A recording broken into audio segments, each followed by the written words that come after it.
Capítulo 7. Tentando ser o impossível. O sucesso tão almejado pode ser o mais puro esconderijo de todas as frustrações. Autor desconhecido. Estou sentado diante do meu computador pedindo graça e direção ao Senhor. Já há algum tempo, antes de escrever este capítulo, quero fazer o meu melhor para que a sabedoria de Deus possa falar e abençoar a sua vida. Isso é saudável? Tenho certeza que você, leitor, diria que sim. A busca pela excelência é saudável. Mas e quando a excelência se torna como uma roupa ao corpo do perfeccionismo? Tenho visto tantas pessoas que nem sequer entendem o que é perfeccionismo. Dizer em sua entrevista de emprego que o maior defeito é o perfeccionismo. Falam assim muitas vezes apenas para impressionar o futuro chefe, dizendo que seu maior defeito é querer ser perfeito. De fato, o perfeccionista é aquele que está muito preocupado com o que os outros vão pensar dele. Por isso, por meio da melhor performance, quer ser aceito e não criticado. Seu foco não simplesmente ser excelente, mas ser aprovado pelos outros. Mesmo que muitas vezes sua performance o atrapalhe a ajudar alguém, ele não hesitará em pensar na sua tarefa mais do que em pessoas. É claro que depois ficará muito mal por não ter podido ajudar. Porém, ele estava preocupado demais consigo e não teve tempo para os outros. Um perfeccionista acolherá uma área de habilidade ou várias delas como meta de perfeição e, a partir disso, cobrará duramente a si mesmo e aos outros para conseguir tal meta. Contudo, como acabei de dizer, dessa maneira metas poderão ser alcançadas à custa de relacionamentos. Por terem sido rejeitados na infância pelos pais, ou exigidos em excesso no desempenho na escola ou no comportamento, muitos desenvolveram uma raiz perfeccionista. Muitos se viciaram em trabalho e lutaram para ser alguém, apenas para mostrar aos pais e aos outros pela sua performance que são bons. Quando isso acontece, o sucesso no que eu faço é usado como uma moeda de troca para que você goste de mim. O que os outros pensam dele deixa o perfeccionista tão inseguro que ele está frequentemente pensando se os outros gostaram do que ele fez. A escritora Joyce Meyer conta que antes de ser restaurada nesta área, ela ensinava a palavra e ao final da reunião media o sucesso de sua mensagem por quantos elogios e aperto de mãos dos outros ela recebia. Joyce relata que quando esse carinho do povo não acontecia, ela tinha fortes crises de culpa e desânimo. Quem está inseguro quanto ao seu valor vai buscar em algo essa segurança e pode assim fazer do elogio a droga que alimenta esse vício de aprovação. O que será um grande desafio quando a restauração de Deus se manifestar? Por muitas vezes, Deus vai retirar o elogio dos homens para curar essa dependência de segurança no outro. Se você já viu o tratamento de um viciado em cocaína, sabe que ele não é tratado recebendo mais drogas. Se alguém é viciado em elogio, a abstinência faz parte do tratamento divino para libertar desse vício. Deus não quer você dependente de elogio ou da aprovação de pessoas. Ele quer você dependente apenas dele. Esse processo de libertação da insegurança é fundamental para que você seja dirigido por princípios divinos e não por pessoas. É impressionante dizer isso, mas onde há um manipulado, existe um manipulador. Por medo de perder a aprovação, de ficar sozinha, de ser criticada, muita gente entrega o controle da vida a outra pessoa. Existem esposas que, para não ficarem mal aos olhos do marido, fazem toda a vontade dele, anulando totalmente suas próprias vontades. Marido que, pela chantagem emocional de suas mulheres, são dominados de forma terríveis por suas esposas. Muitas vezes, basta o marido levantar a voz ou a esposa fazer um grande bico para o dominado ceder, por não querer ver um conflito. Com isso, o carinho de um para o outro passa a ser unilateral e a relação deixa de ser um relacionamento saudável para virar uma exploração. Se ao dizer não a uma pessoa por aquilo que você não podia fazer provocou quebra no relacionamento com ela, isso significa que você nunca teve relacionamento com a tal pessoa. Se a pessoa ameaça lhe rejeitar, se você não fizer as vontades dela e você com medo obedece o que ela diz, rompa com o medo. Mesmo com medo, se posicione. Coragem não é ausência de medo, mas avançar mesmo com medo. Se recuse a colocar sua obediência a Deus refém do que os outros dizem.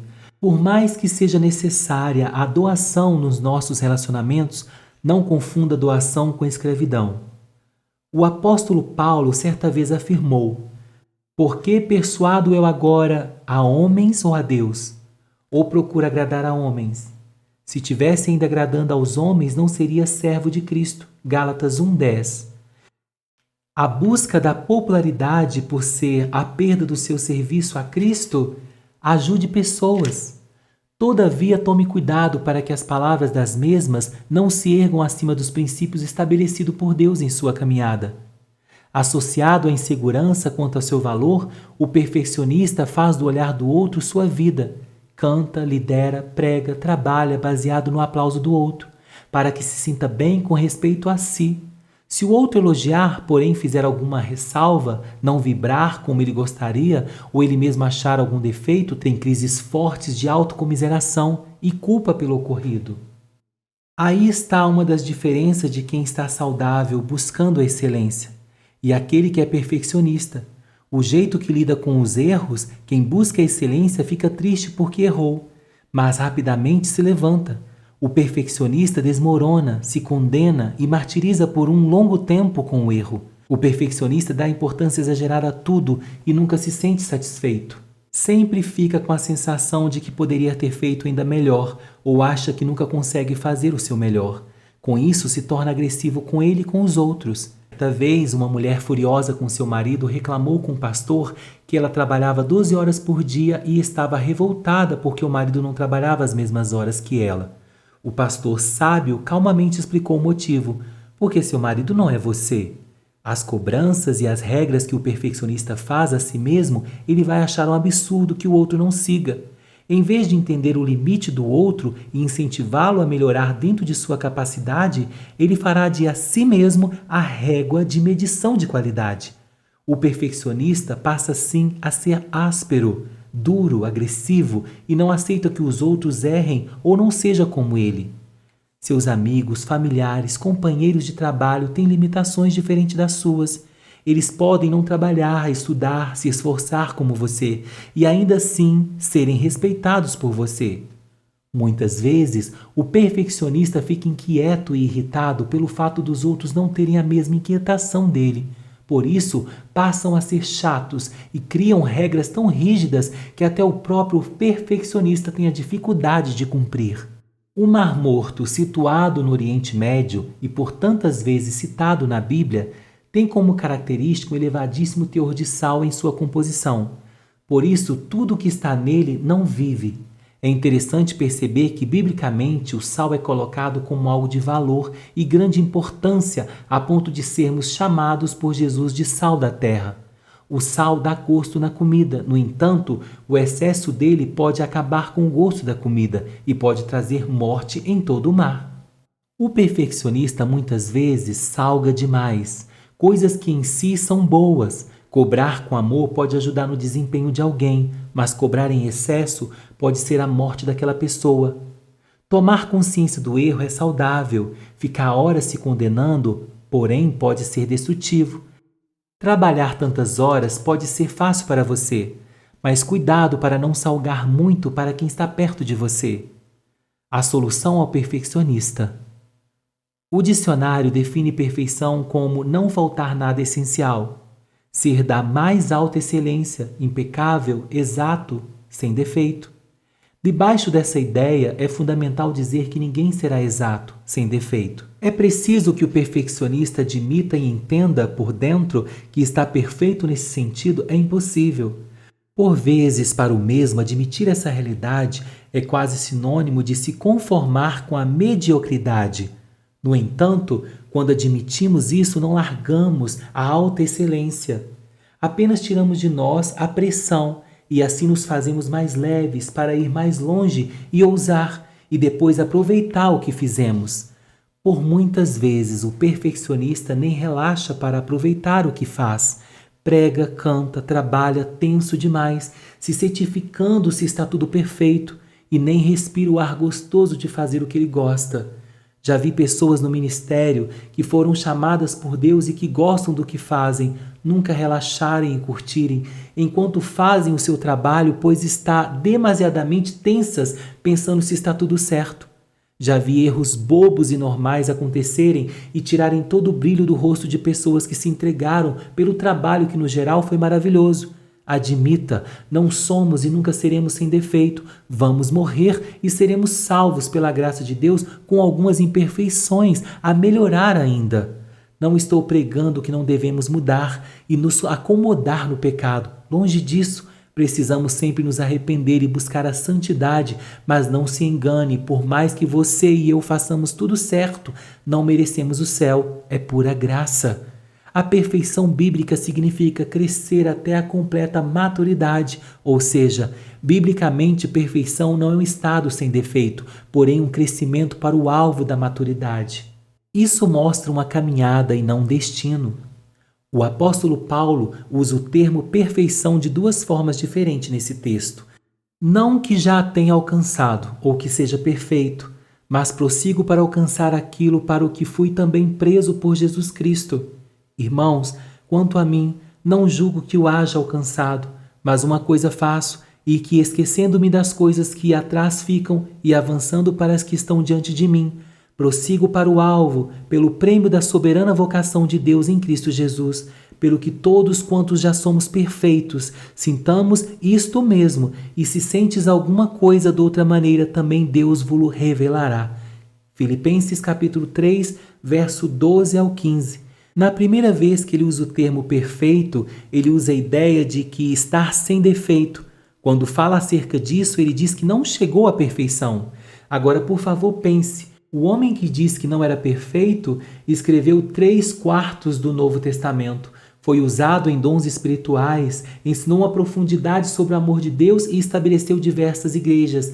Vale a pena parar e pensar. Esse homem de Deus admitiu que não era perfeito, mas fez algo, esquecendo-se das coisas que para trás ficam, prosseguindo para o alvo. Os maduros não param nos erros, porém prosseguem sempre para a frente, deixando-os para trás. Agora, no versículo 15 de Filipenses 3, o apóstolo Paulo parece se contradizer quando diz: nós que já somos perfeitos, sintamos isto mesmo. Ele disse que não era perfeito e depois disse que é. Na verdade, essa segunda expressão, perfeito, aponta para a ideia de alguém que está progredindo, crescendo para a maturidade. Perfeição para Deus nessa terra não é um lugar que chegamos, mas um caminho.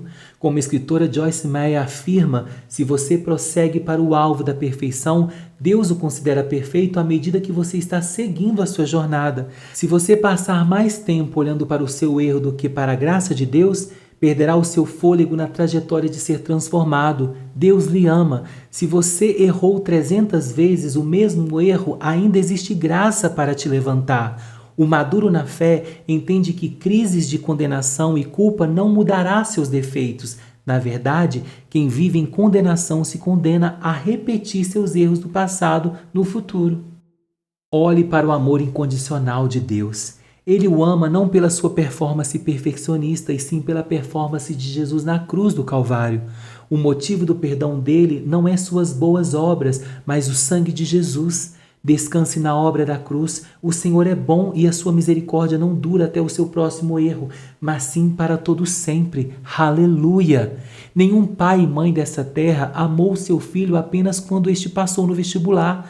Quando tirou boas notas, ajudou em casa com dinheiro, mas sim, quando simplesmente ele apareceu. Há mães que seriam capazes de morrer pelos seus filhos só por terem visto a imagem deles no televisor da ultrassonografia. Ou seja, pais naturais amaram o filho não por obras, porém simplesmente por existirem.